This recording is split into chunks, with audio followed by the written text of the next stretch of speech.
You think you can't do makeup because you have acne? You're wrong. So I'm gonna show you exactly how I layer my base to make my makeup literally look like I have a filter in real life. And yes, you can do it with acne prone textured skin. How? Because I say so.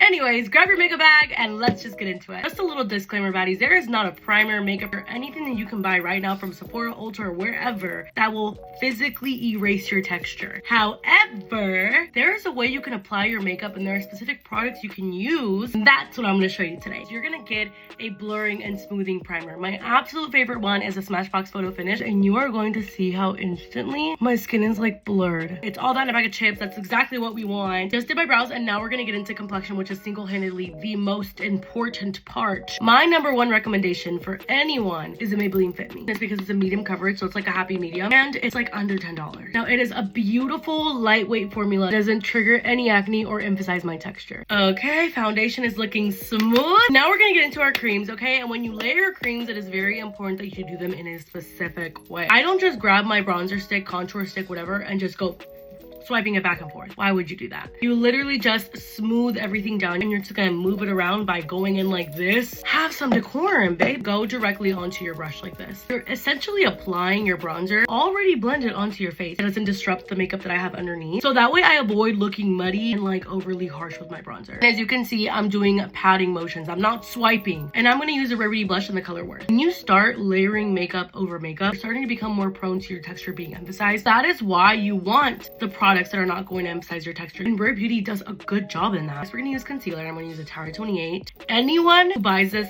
loves it. The best concealer for acne prone baddies. This is where it's at. Again, just blending on my concealer with a brush. Once it's blended out 50%, you take your setting spray. I love to use a Milani Make It Last. I'm just gonna set all my creams down. Once everything's dry, I go in with my beauty blender and really blend all this down. Okay, the next thing you need to do after that is set your concealer in place. What?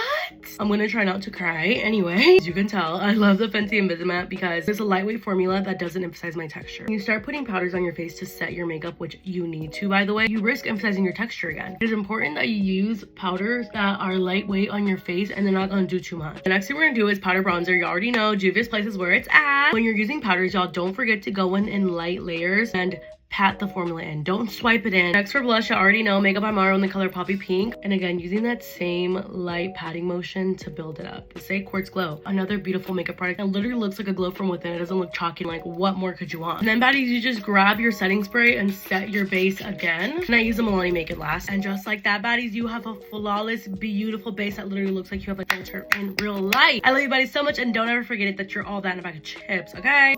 Bye!